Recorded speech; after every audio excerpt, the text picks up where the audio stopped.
Goeiedag, dit is maandag die 15de. So 'n bietjie later as gewoonlik en ek vra om verskoning omdat ek gister nie die nagmaal saam met jou gedoen het nie, maar ek was daar op 'n plaas daar aan die ander kant by Wessel en Carol Ann daar naby Derby en ons het sommer daar in die bos lekker nagmaal gehou daar saam met hulle. So ek het nie heeltemal van jou vergeet nie. Ek het net nie behoorlike sein gehad om dit uit te saai nie. Nou wel, wat ek vir jou kan doen is, vandag kan ek die woord vir jou bring, en vandag, baie keer is ek seker dat jy ook partykeer bietjie mismoedig opstaan. Ja, ek kan ook partykeer so donker wolk oor my kop hê, as alles nie 100% gaan nie.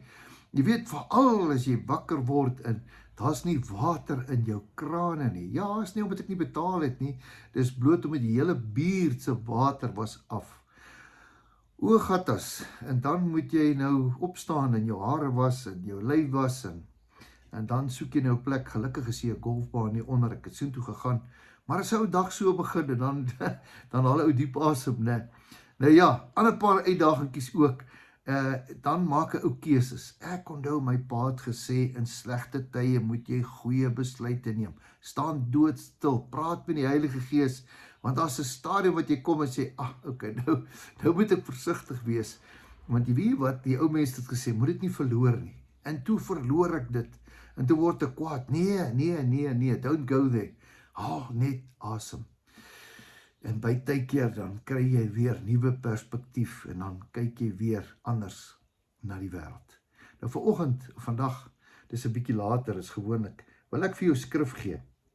En dit is wat die woord van die Here sê. Ek wil vandag vir jou sê, in Jesaja 60 vers 19 sê hy, die son sal jou bedags nie lig nie.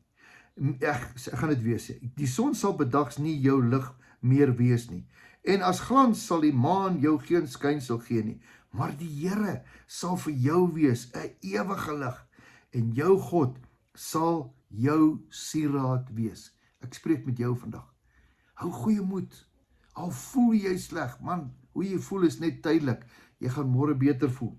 Kom, ons lees nog ene. Jou son sal nie meer ondergaan nie. Jy het gedink jou sonnetjie gaan onder. Die woord sê nee. En jou maan gaan ook nie meer kleiner word nie. Want die Here sal vir jou wees 'n ewige lig. En die dae van jou treurigheid is verby. Ek praat met jou. Die dae van jou treurigheid is verby. Dis wat die Here sê. Ek kan nie anders as om die woord van die Here vir jou te lees nie. Miskien is jy dalk op 'n plek en die donker wolk is oor jou kop en jy voel nie okay nie en jou finansies werk nie en jou verhoudinge werk nie en miskien is jou water ook af en al sulke goedjies. Dan sê ek vandag vir jou, en die Here sê, jou treurigheid is verby. Want God is nie 'n mens dat hy kan lieg nie. Dis 'n belofte. Ek en jy moet dit vat. Ek en jy moet daaraan vashou. Kom ons bid. Here, dankie vir die woord. Here, dankie dat ten spyte van hoe ons voel, en al is daar nie water nie, en is daar nie 'n oes nie, en nogtans sal ons jubel. Want U is ons krag, en U is ons bron, en U is ons sterkte.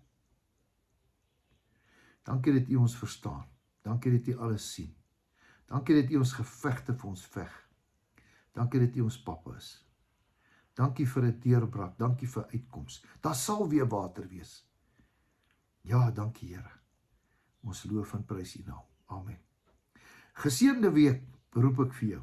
Vol baie water, heerlike, lekker vars water. Ja, ek maak 'n grappie, want ons water is tog nie aangesit nie. Hulle sal seker 'n bietjie later aankom. Maar die water sal weer loop. Mag jy 'n geseënde dag hê, weet dat jou beste nog steeds voor lê. Totsiens, tot 'n volgende keer.